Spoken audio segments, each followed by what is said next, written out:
അമ്മോ ആളിയുടെ പെർഫോമൻസ് ആണ് എന്റെ പൊന്നു. ഇത് ഞാനൊന്ന് പോയി കഴിക്കും.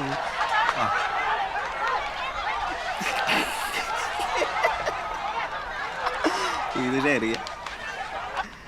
ഫസ്റ്റല്ലേ ഫസ്റ്റിൽ ഇവിടെ കിടക്കണ്ടേ?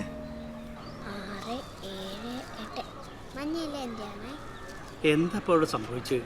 ഒരു ഗ്യാസ് പോയതിന്റെ പേരിൽ ഇങ്ങനെയൊക്കെ അടി ഉണ്ടാവും? ഇതൊക്കെ ന്യൂ ജനറേഷൻ കല്യാണമാണ്. ഇതൊക്കെ ടിക്ടോക്ക് വീഡിയോ കൊണ്ട് ഉണ്ടാക്കുന്ന അടിയല്ലേ? കണ്ടില്ലേ എത്ര ആംഗിളാ ഷൂട്ട് ചെയ്യുന്നത്? ആണോ? അങ്ങനെയാണ് അടുത്ത കൊട്ടേഷൻ അങ്ങനെ കൊടുത്താലോ? പാചകവും അടിയും പച്ചടി സുര. നമ്മൾ ഈ ചോറൊക്കെ എന്താ കാണിക്കണേ? പാക്ക് ചെയ്ത് എടുത്തോ, ഇവിടുത്തെ പൈസ കിട്ടും തോന്നില്ല.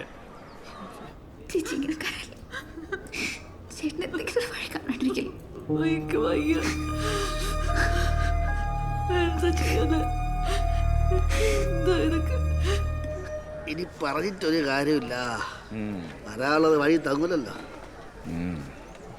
എൻ്റെ അഭിപ്രായത്തിൽ അവന്മാർക്ക് 2 എണ്ണം കൂടുതൽ കൊടുക്കായിരുന്നു. അതെങ്ങനെ കറക്റ്റ് സമയത്ത് അലൈന് നറബാബിന്റെ കോള് വന്നോ? അല്ലെങ്കിൽ കാണാതെ ഞാൻ ഇനി ജയൻ തന്നെ ഒരാളെ കണ്ടെത്തിട്ടെ, അവൻ തന്നെ ഉണ്ടാക്കിയല്ലേ ഇതെല്ലാം.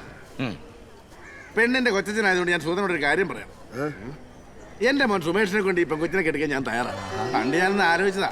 അന്ന് ഇവിടെ ഉള്ളവർക്ക് എന്നാ ഡിമാൻഡ് ആയിരുന്നു. സ്വർണ്ണം വേണോ എന്നാന്ന് വെച്ചാൽ നിങ്ങൾക്ക് ഉള്ളത് തന്നേച്ചാൽ മതി. ഒരു പെൺകൊച്ചിന്റെ കാര്യമായോണ്ടാ. അല്ലാതെ കല്യാണത്തിനൊന്ന് കെട്ടുമുടങ്ങിയ പെണ്ണെ വേറെ ആര് കേട്ടാനാ? അല്ലേ മോനെ?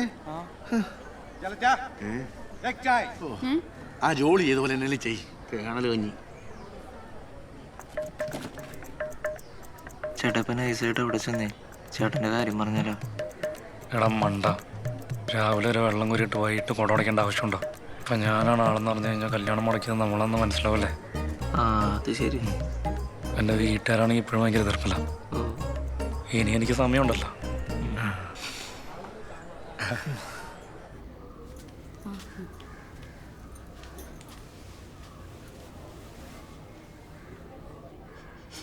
സുമേഷിനെ കൊണ്ട് അഞ്ജുവിനെ കെട്ടിക്കുന്ന കാര്യം അവരവിടെ പറയുന്നുണ്ട്. എനിക്കതൊരു നല്ല കാര്യമായിട്ടാണ് തോന്നിയത്. പുഷ്പമായിട്ട് അത്ര മോശമാണെന്നുമല്ല, പോരാത്തിന് പൂത്ത കാശുണ്ട്. പിന്നെ ആ പെണ്ണും പിള്ളയുടെ മുഖം അതങ്ങനെ ഇരിക്കും. അയാൾ ഇത്തിരി കുണുങ്ങിയൊക്കെ വർത്താനം പറയും. എനിക്കത് സ്നേഹം കൊണ്ടായിട്ടാണ് തോന്നിയിട്ടുള്ളത്. ചേച്ചി ഒന്ന് ജയൻ ചേട്ടനോട് പറ. ജയൻ ചേട്ടന് പുള്ളീന് അത്ര ഇഷ്ടമൊന്നുമല്ലല്ലോ, എങ്കിലും ഒന്ന് പറഞ്ഞു നോക്ക്.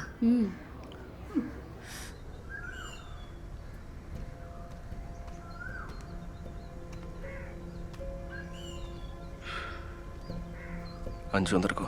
അവിടെ ഉണ്ട്. ആലോചിച്ചിട്ടൊരു പിടുത്തം കിട്ടുന്നില്ല. എന്തൊക്കെയാ നടന്നത്? പിന്നൊരു കാര്യമുണ്ട്.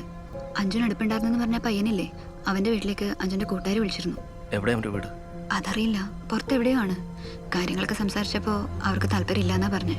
ഇനി ഈ കാര്യം പറഞ്ഞുകൊണ്ട് ആരും അങ്ങോട്ട് വിളിക്കണ്ടെന്ന് പറഞ്ഞു. ഇന്ന് തന്നെ എന്തെങ്കിലും പോകുമ്പോഴേ ഉണ്ടല്ലെങ്കിൽ പിന്നെ ഇനി കല്യാണം നടക്കാൻ ബുദ്ധിമുട്ടായിരിക്കും. അതുകൊണ്ട് ചേട്ടൻ റെജിനോടൊന്ന് സംസാരിക്കും. റജിയോട് ഇപ്പം സംസാരിക്കാനാ? ഈ അവസ്ഥയിൽ അവന് നമ്മളെ സഹായിക്കാൻ പറ്റും. അവരോട് വന്നപ്പോൾ തൊട്ടേ നമുക്ക് പരിചയമുള്ളതല്ലേ. നല്ല വീട്ടുകാരാ, നമ്മൾ പറഞ്ഞാൽ കേൾക്കും. അവനെന്തോ ജോലി ആവാറായിരിക്കല്ലേ.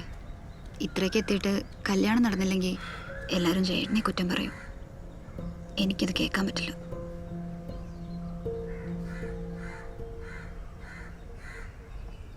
എല്ലാവരും കൂടി